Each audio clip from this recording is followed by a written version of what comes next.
It's probably 95 degrees already. It's supposed to be 100 degrees by the weekend. So I thought we'd come out here, get a little footage and do a little spidering talk before the weekend, because I don't think I'll get out. It'll be 100 degrees and I don't want to deal with that. But again, we're back here at these high glacial sediments. I just wanted to return here, maybe talk a bit spiderology and stuff. I already see big Latrodectus webbing on these walls. Now this is glacial till. This is glacial till, or even a better way to say it is glacial. Here, let me grab you. This is glacial drift. And so that entails a lot more. Let's just call this drift. We have maybe what we could see as moraines in here, where glaciers have built up sediment. We have obviously a lot of till from glacial activity over the 20,000 years ago, 12,000 years ago in there. And so the dynamics of this area are perfect for Latrodectus. And this spot in particular, let's pull out the journal. Thumbing. I had it marked. Where did I do with it? Here we go. Here's my crude map of the area here, if you can see that. And so we have land, water, okay, and then down here we have the parking lot, which is that way about a mile, and this is northward up the shore I've been traveling. So northward goes this way, and here we have so we got figure 3, figure 2, figure 1. We got figure 1 here between these two coulees or lagoons, and that is this ridge here. So let's just see what I wrote about that. Figure 1. What did I write about this? This is north of boat launch, west shore, Silos Airport runway area, July 8th, 2012. So 11 years ago. 11 years ago. A lot can change in 11 years along these banks with erosion and everything. Say figure 1. So what did I write here? I got high vertical glacial sediment. First sign of Latrodectus as I walked northward along the shore. So this direction, this is where I first saw evidence of black widows in this area. The subject was subadult with a red stripe on its dorsal abdomen. The embankment was vertical and approximately 25 feet high. Yeah, I'll go with that. It's about 25 feet high. Subject was in a hole approximately 3 to 4 inches in width, about halfway up the embankment. So right up in there. None of the embankments prior to this had any holes or burrows, and no sign of Latrodectus web. So that's some of the notes I have here. We'll close that. So here we are 10 years later. In my journal, there's not a lot of notes of the shape or erosion of this bank, but we can see that it's continually eroding. So within 10 years, we know this changed quite a bit. But there is a massive amount of Latrodectus web right here. We have to look at that. I noticed that right off as we walked up here.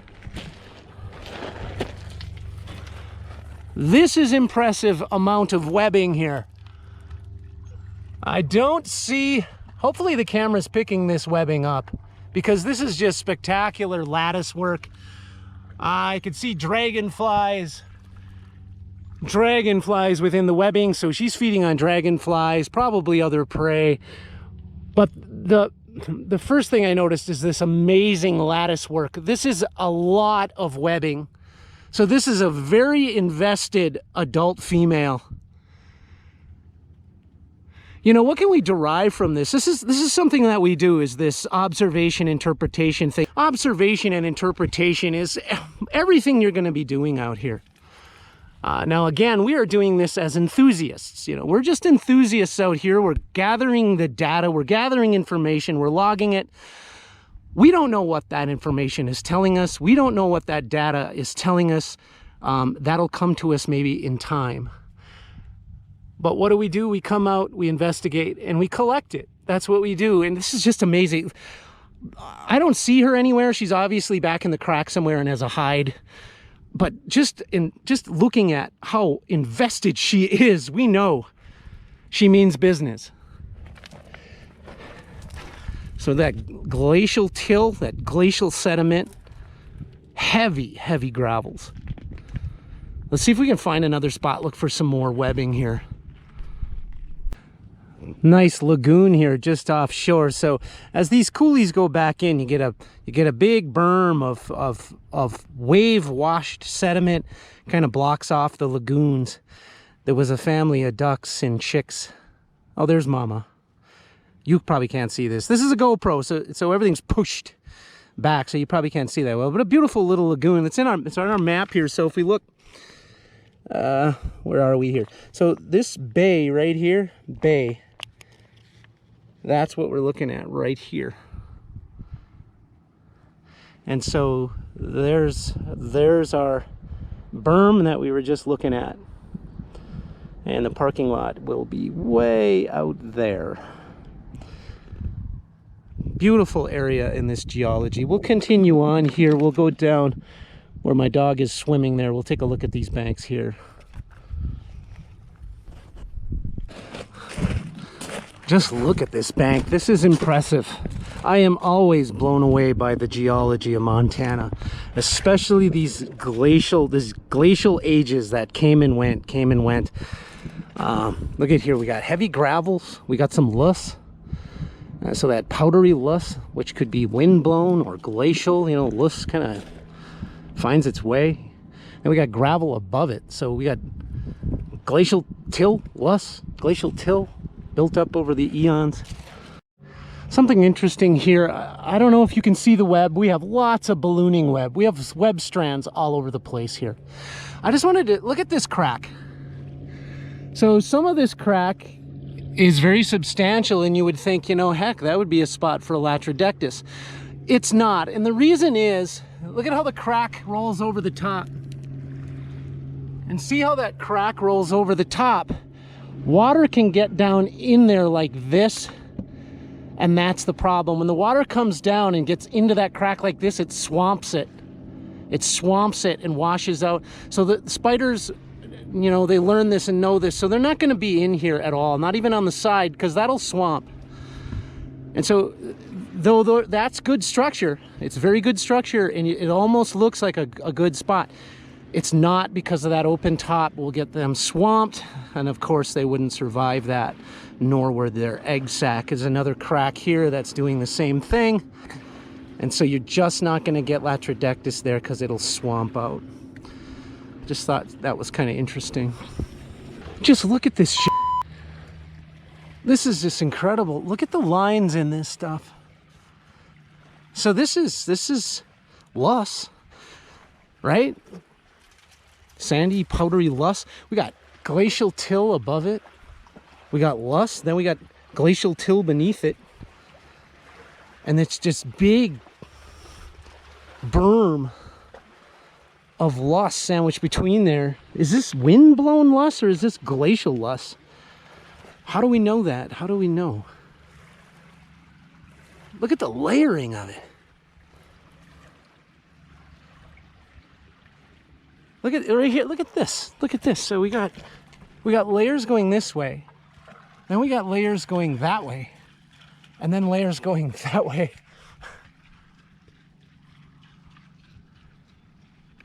I wish I knew what I'm looking at. I mean, I know what I'm looking at, but I wish I knew more about it. Incredible. These 70-foot high walls here. And these big fucking hoodoos that have been created by the wind and the rain. They're impressive. I haven't been back here in so long. I'm just all over again, blown away. I'm sure we have a lagoon back here, right? Imagine being, it's 100 degrees out, it's hot as hell, being so close to water, and then as you can see, I can't go in it. I can't go swimming because it's green sludge.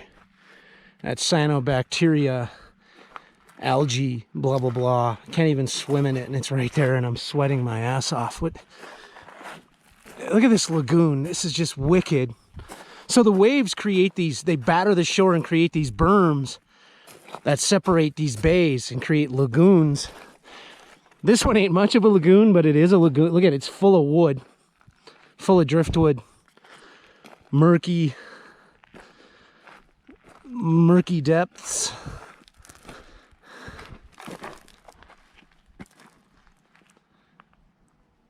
That looks like root beer. That's yucky. But intriguing, isn't it? Just, it's larger than life. Montana topography, geology. Holy shit. This is a lot of webbing. This is just mind-blowing amounts of webbing everywhere here.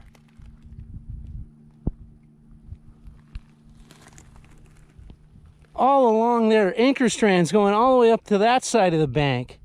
Throughout there, it's almost like she was drunk. All over the hill here, coming down into a bit of a crescendo here, and then massive lattice work. This is just a massive amount of lattice work.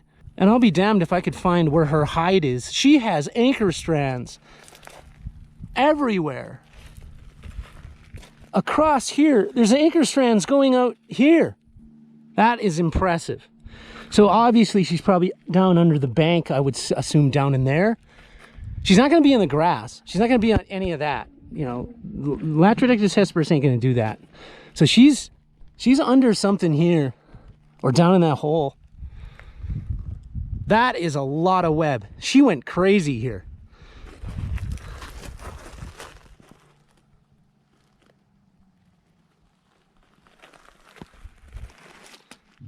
Impressive investment, that is.